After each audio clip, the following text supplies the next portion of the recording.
Bismillahirrahmanirrahim. Assalamualaikum warahmatullahi wabarakatuh. Perkenalkan, nama saya Ari Hidayat dengan NIM 132410233 dari kelas M241B dari Prodi Pendidikan Guru Sekolah Dasar.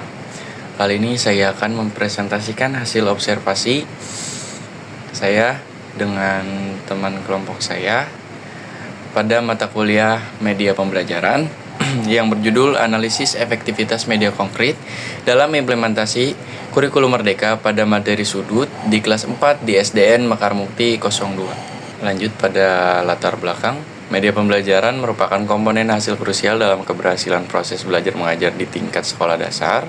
Penggunaan media yang tepat tidak hanya berfungsi sebagai alat bantu visual, tetapi juga sebagai jembatan untuk menyederhanakan materi yang kompleks agar lebih menarik dan mudah dicerna oleh peserta didik. Sejalan dengan prinsip kurikulum merdeka, guru dituntut untuk kreatif dalam memanfaatkan aset lingkungan sekitar sebagai sumber belajar yang bermakna dan berpusat pada siswa. Pada jenjang sekolah dasar, peserta didik berada pada tahap operasional konkret, di mana mereka lebih mudah menyerap informasi melalui benda yang nyata dan demonstrasi langsung dibandingkan penjelasan verbal yang abstrak. Dalam pembelajaran matematika, materi mengenai sudut seringkali menjadi tantangan bagi siswa kelas 4. Konsep derajat dan perbedaan jenis sudut, siku-siku, tumpul memerlukan visualisasi agar siswa memiliki pemahaman yang kuat, bukan sekedar hafalan teoritis. Nah, berdasarkan latar belakang tersebut, rumusan masalah dalam laporan observasi ini adalah yang pertama, media pembelajaran apa saja yang digunakan guru pada materi sudut di kelas 4 SDN Mekar Mukti 02. Nah, yang kedua, bagaimana efektivitas penggunaan media konkret terhadap pemahaman dan respon antusiasme siswa. Nah, yang ketiga, apa saja kendala yang dihadapi guru dan bagaimana kebijakan sekolah dalam mendukung pengembangan dan media pembelajaran. Tujuan observasi ini yang pertama yaitu mengidentifikasi jenis media nyata yang diterapkan guru dalam pembelajaran matematika. Yang kedua, menganalisis respon dan keterlibatan aktif siswa saat berinteraksi dengan media konkret. Nah, yang ketiga, menggali informasi mengenai kendala teknis serta dukungan kebijakan sekolah terkait fasilitas media yang digunakan oleh guru. Selanjutnya, manfaat observasi ini mungkin bagi mahasiswa menambah pengalaman nyata dalam mengkritisi efektivitas media di lapangan sebagai bekal calon pendidik. Yang kedua, untuk bagi guru menjadi bahan evaluasi dan refleksi untuk menciptakan inovasi media yang lebih variatif. Nah, yang ketiga, bagi sekolah memberi masukan terkait optimalisasi fasilitas sarana prasarana sekolah demi menunjang kualitas kegiatan belajar mengajar. Selanjutnya, pada bagian bab 2 yaitu temuan lapangan. Observasi fisik dan lingkungan kelas berdasarkan hasil observasi fisik yang dilakukan di SDN Mekar Mukti 02 pada tanggal 23 April 2026 ditemukan bahwa lingkungan sekolah dan ruang kelas 4A yang memiliki fasilitas yang sangat memadai untuk mendukung proses kegiatan belajar mengajar. Nah, kondisi fisik kelas terjaga dengan rapi dan bersih sehingga menciptakan suasana belajar yang kondusif bagi peserta didik. Nah, fasilitas utamanya dalam kelas yaitu ada papan tulis, layar proyektor, lemari penyimpanan, pajangan edukatif, serta pojok batu. Nah, selanjutnya ada fasilitas pendukung dan teknologi sekolah. Yang pertama yaitu halaman sekolah, panggung sekolah, sarana digital dan keamanan, serta lemari penghargaan. Selanjutnya ada observasi proses pembelajaran. Nah, kegiatan observasi proses pembelajaran ini dilakukan secara langsung dengan mengikuti kegiatan belajar mengajar di kelas 4. Fokus observasi adalah pada mata pelajaran matematika dengan pokok bahasan jenis-jenis sudut yang mencakup pemahaman mengenai sudut lancip, sudut siku-siku, dan sudut tumpul. Nah, tahapan apersepsi dan kontekstualisasi.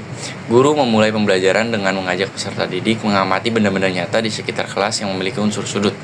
Langkah ini bertujuan untuk mengubahkan materi abstrak dengan pengalaman nyata siswa sehingga pembelajaran menjadi lebih bermakna dan relevan dalam kehidupan sehari-hari. Nah, yang kedua ada implementasi media pembelajaran.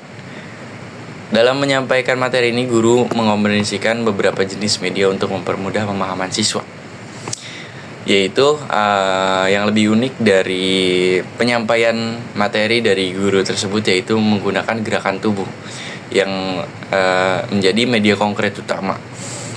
Jadi guru mendemonstrasikan posisi tangan dengan bukaan yang bervariasi untuk memvisualisasikan bentuk sudut lancip, siku-siku, dan tumpul.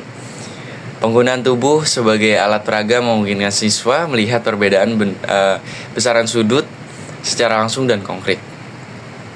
Nah, yang kedua ada kertas lipat.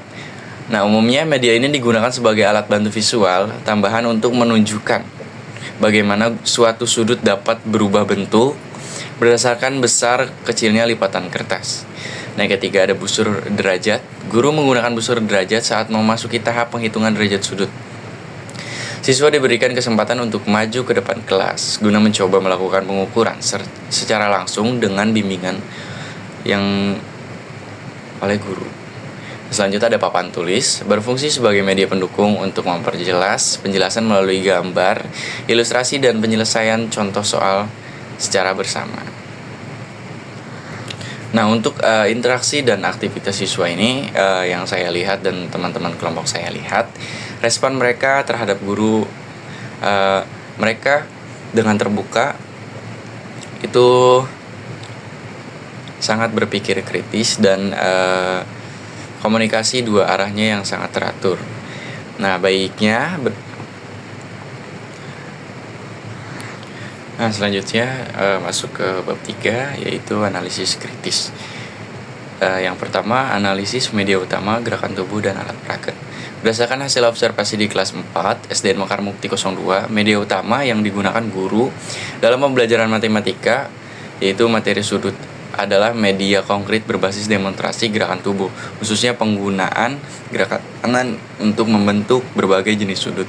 Media ini kemudian diperkuat dengan penggunaan kertas lipat sebagai visualisasi tambahan dan busur derajat sebagai alat praktik siswa. Nah, yang pertama yaitu untuk kelebihan media. Yang pertama ada kesesuaian kognitif dan kinestetik. Penggunaan gerakan tangan memberikan representasi nyata yang membantu siswa memahami konsep abstrak besaran menjadi sesuatu yang bisa dilihat dan dirasakan. Nah, selanjutnya ada efisiensi operasional. Berdasarkan hasil wawancara, guru memilih media ini karena praktis, zero cost, jadi tidak mengeluarkan biaya apapun pada persiapan teknis yang rumit, namun terbukti mampu menarik fokus dan antusiasme siswa. Selanjutnya akurasi melalui validasi media. Jadi guru melakukan langkah mitigasi yang sangat tepat untuk menutupi kelemahan peragaan tangan dengan langsung mengkombinasikan dengan busur derajat saat tahap perhitungan. Guru berhasil mengajarkan presisi matematis sekaligus mencegah miskonsepsi pada siswa.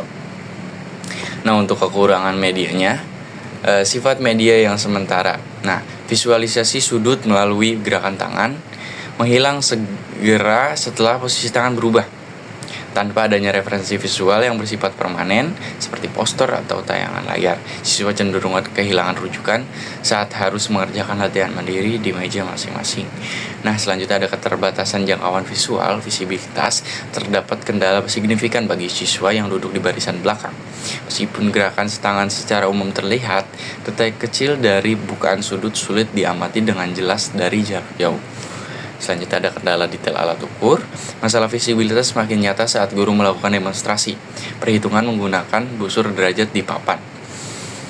Skala angka pada busur derajat yang relatif kecil sulit terbaca oleh siswa di barisan belakang. Hal ini menunjukkan bahwa menggunakan peraga fisik di depan kelas memerlukan mobilitas guru yang tinggi atau dukungan media pembesar seperti proyektor agar informasi detail dapat tersampaikan secara jelas kepada seluruh peserta didik.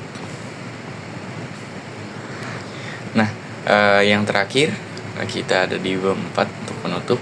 Kesimpulannya, berdasarkan hasil observasi dan analisis yang telah dilakukan di SDN Mekar Mukti 02, dapat ditarik beberapa kesimpulan sebagai berikut, yaitu yang pertama ada media, guru kelas 4 secara efektif menggunakan kombinasi media konkret berupa gerakan tubuh, kertas lipat, dan busur derajat.